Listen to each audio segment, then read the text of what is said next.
Impressionante o que a China fez nos últimos 30 anos. Isso tudo sob o governo autoritário do partido único que tem na China, o Partido Comunista Chinês.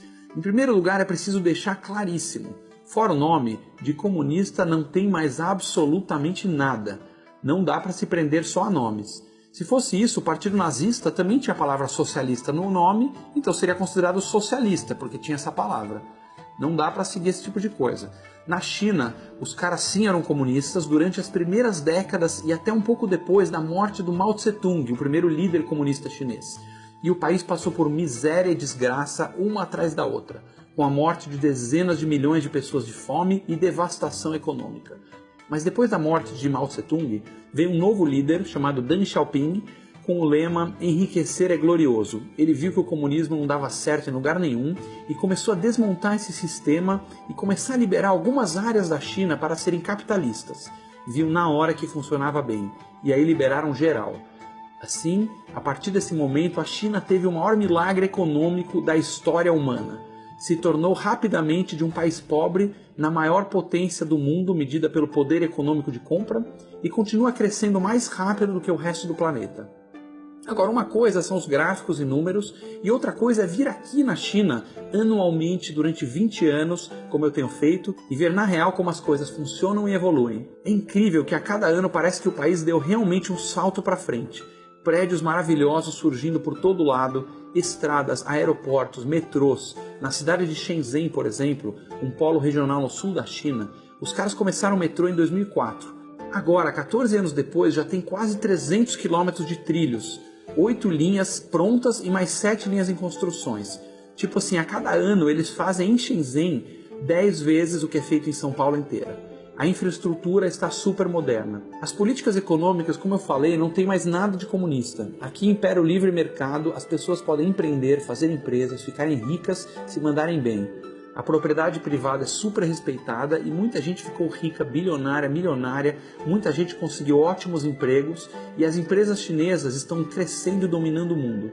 O governo já vendeu boa parte das estatais e hoje é o setor privado que comanda a locomotiva. Em termos de educação, as escolas chinesas são super boas e ganham prêmios entre as melhores do mundo. No distrito de Xangai, por exemplo, eles têm as melhores notas de compreensão de texto e matemática do mundo. Tem escola pública que é muito boa e também tem escola particular. Nesse caso, o governo dá um tipo de sistema de voucher, que ajuda as pessoas a pagarem a escola particular se elas preferirem.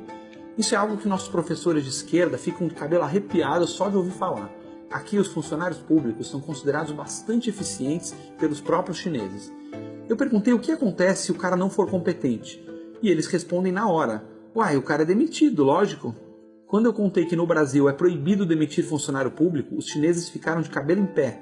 Como assim proibido demitir um funcionário público ruim? Em termos de segurança, o país é um dos mais seguros do mundo. Tem apenas 0,6 assassinatos por 100 mil habitantes. Ou seja, a chance de você ser morto na rua no Brasil é 48 vezes maior do que na China. Na China, assalto à mão armada é impensável. É proibido possuir arma de fogo e apenas de apontar a arma para alguém, a pena é a morte. As ruas são cheias de câmeras por todo lado e você pode tranquilamente andar de madrugada à noite sem risco nenhum. A taxa de desemprego é muito baixa e os salários estão subindo rapidamente. Aquelas histórias que a gente escuta de criancinha trabalhando como escravo nas fábricas chinesas é um mito, ou é algo que sumiu da China já faz muitos anos, porque eu já visitei centenas de fábricas e nunca vi nenhuma. Hoje, um operário chinês ganha um salário parecido com o brasileiro e, considerando que ele recebe serviços públicos melhores e que as coisas para se comprar são muito mais baratas na China do que no Brasil, então a gente pode dizer com certeza que o padrão de vida do operário é muito melhor na China. Os chineses estão ganhando mercado porque eles são bons, porque eles são bem treinados, porque eles são eficientes. Aquela história de salário de escravo é só conversa para boi dormir, para a gente não se sentir tão inferior e tão deixado para trás. Esse crescimento econômico astronômico da China veio muito rápido e puxado por um custo ambiental muito grande. A poluição vinha muito forte na China e tinha cidades realmente cobertas de nevoeiro. Mas até aqui a gente tem que reconhecer que eles estão mandando bem. O governo nos últimos anos já decretou o meio ambiente com prioridade máxima e fez um baita programa de limpeza e contra a poluição. É impressionante. Eu estive em Beijing em abril de 2017 e vi o famoso ar preto poluído da capital. Hoje, 18 meses depois, somente 18 meses, os caras já melhoraram muito. A cidade está cheia de áreas verdes, o céu já está azul, coisa que não se via antes. Em toda a China estão fazendo reflorestamento e trocando indústrias sujas por energia limpa. Não estamos aqui endeusando a China e nem puxando o saco.